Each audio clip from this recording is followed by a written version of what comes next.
dibilangnya tuh banyak banget bahasanya menormalisasikan kayak pacaran beda agama. Kayak mungkin mereka nge-sharingnya adalah juga suka nangis karena mungkin mereka tahu pacarnya beda agama, tapi maksudnya nggak mungkin akan saling menarik gitu loh, juga nggak akan bisa.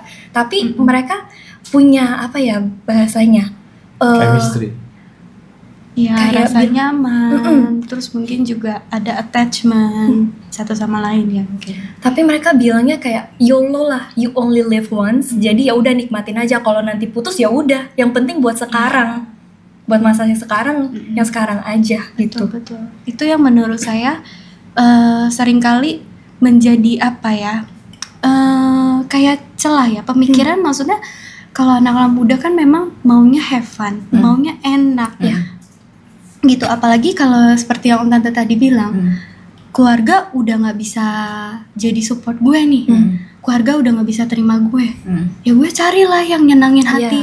Gue carilah yang mencari rumah nggak sih, bilangnya comfort gitu. Makanya menurut saya penerimaan itu sangat penting Om Tante. Bukan hanya dari keluarga ya, tapi dari kayak kita sebagai bagian dari gereja Tuhan, kita juga harus bisa menerima orang-orang seperti itu gitu loh, memberikan mereka komunitas di mana mereka merasa didengarkan, dikasihi, dipedulikan. Seperti itu yang sebenarnya mereka butuhkan. Nah, kenapa mereka bisa lama stay di komunitas seperti itu kan? Karena mereka merasa relate satu sama lain. Oh ya, lu punya keluarga begini. Oh ya, lu punya kehidupan begini. Gue juga nih sama. Ya udahlah, kita cari yang enak-enak aja. Gitu. Itu kan mereka menemukan kesamaan. Dalam kesamaan itu mereka merasa dimiliki.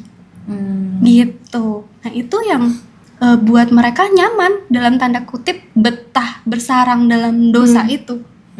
Gitu. Sedangkan kalau dari kalau pandangannya seperti itu, yang dia butuh penerimaan kayak gitu. Nah, tapi kalau untuk gereja yang setahu kan kamu juga udah keluarga pelayanan lah istilahnya, udah melihat juga sisi dari gereja nih. Nah, itu kalau menurut kamu untuk yang hal penerimaan bagaimana di gereja? Kalau untuk saya pribadi ya Tante. Jujur nggak apa-apa. Di sini mah jujur aja, bongkar semua. Tidak semua gereja bisa menerima, menurut saya. Kenapa? Itu balik lagi ya, maksudnya setiap gereja punya kebijakan masing-masing dan mereka punya pemimpin masing-masing gitu. Kayak entah gembala atau mungkin youth pastor sekarang gitu-gitu. Apakah mereka punya hati untuk menjangkau jiwa-jiwa? Oh ya, memang mau nih jangkau jiwa-jiwa, betul. Tapi seringkali mereka lupa apa yang menjadi kebutuhan anak-anak muda. Gitu, yang anak-anak muda butuh itu ya komunitas dan juga firman Tuhan yang relevan dengan mereka. Gitu loh. Itu kenapa seringkali kan kayak sekarang males nih ke gereja, pendetanya nggak asik, khotbahnya nggak asik gitu.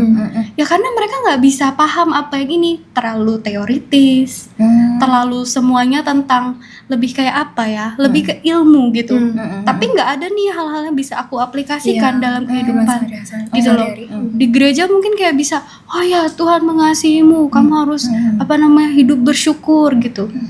Tapi ketika mengalami realita kan ternyata berbeda. Bercuek. Betul. Nah, betul. Nah, di saat itulah komunitas yang bisa menangkap mereka sebenarnya. Gitu, sama seperti kalau di Alkitab kan gereja mula-mula, kenapa bisa banyak revelation? Karena mereka sering berkumpul.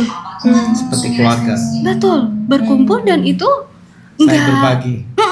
Betul, jadi kayak benar-benar berkumpul bukan yang hanya gosip. Iya, bukan hanya makan. Betul.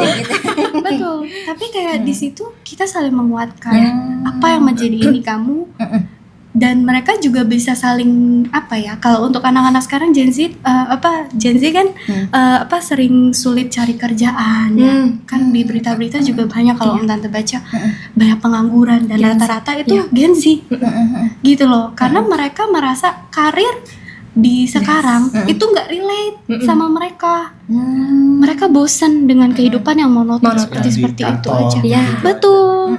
Tapi dalam komunitas itu mereka misalkan bisa saling kerjasama nih, yuk kita bikin bisnis, yuk kita ini. Nah dari situ kan bisa tuh mereka merasa, oh ya aku punya tempat aku berlari ketika aku nggak kuat jalan sendiri.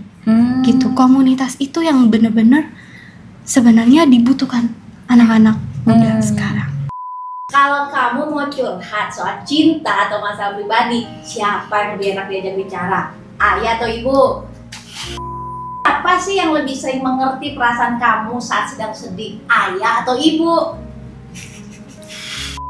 Kita melihat banyak problem-problem zaman sekarang dari anak Gen Z, milenial zaman sekarang, entah jatuh ke dalam free sex lah, and then LGBTQ lah. Komunitas LGBTQ kayak mereka bilang, kayak bertanya sama mungkin itu pastor atau ini, bilang kayak apakah Tuhan mengasihi saya gitu kan? Ya, Tuhan mengasihi kamu. Terus menurut orang ini, ya udah, kalau misalkan Tuhan mengasihi aku, berarti Tuhan harus terima aku apa adanya. Kalau aku mau free sex apa segala macam, Tuhan terima aku apa adanya. Itu yang menurut dia kayak terpenting. Yang dia apa ya, mungkin yang penting Tuhan sayang gue, yang dia keadaan gue pegang dosa gitu. pun Tuhan sayang. Oke. Betul. Wow. Jadinya yang Dan berarti kemarin Tuhan itu Tuhan yang kompromi. menurut mereka tadi seperti itu. Padahal Tuhan itu, firman itu ada dasar yang Tuhan tetapkan tidak berubah. Tapi gini, ya saya juga kayak pernah dengar. Tapi akhirnya pastornya itu menjawab, itu hikmat ya. Dia bilang gini, oke, seperti orang tua mengasihi anak, tapi anak memilih jalan kesesatan sendiri. Anak-anak sekarang ini banyak kak yang mereka itu mengalami broken di dalam orang tuanya, sehingga mereka itu banyak hidupnya itu berantakan gitu. Kalau untuk saya pribadi banyak sekali Om Tante. Banyak ya. Tapi broken home itu tidak menentukan kalau hidupmu juga harus broken. Iya, Broken betul. home doesn't determine your life is broken, gitu loh. Nggak berarti apa yang menjadi kegagalan, kesalahan orang tuamu itu harus kamu bawa-bawa.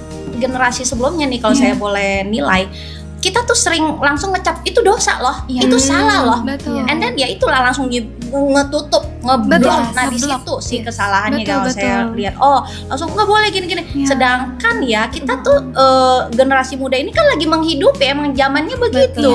Nah terus bagi dia kan bagaimana, emang udah dia hidup di zaman itu. Nah sekarang kan kadang-kadang internet itu sering dipakai buat show off. Betul. Ya kan, menampilkan wah pakai baju bagus atau traveling. Nah selama itu untuk memang tujuannya bukan untuk pamer, is okay. Tapi bagaimana ada anak muda sekarang? Kami sendiri pun yang Gen Z ya, kadang-kadang merasa kayak ada gap sama mereka. Gitu loh, mereka yang masih remaja, masih SMP, masih SMA kayak ya ampun, pemikirannya bisa kayak begitu ya. Apalagi papa mama mereka gitu loh, yang beda 2 generasi gitu. Misalkan anak-anak masih kecil nih, waktu mereka masih kecil gitu, orang tua kan bisa menjadi dalam tanda kutip pendidik lah, kayak ini nggak boleh, ini nggak boleh, ini nggak boleh. Tapi ketika beranjak dewasa, yang mereka butuhkan adalah sebenarnya friends. Cici mau minta orang tua yang lain, Cici nggak mau ganti orang tua, karena Cici nggak tahu kalau Cici terlahir dari orang tua yang lain, Cici akan seperti apa.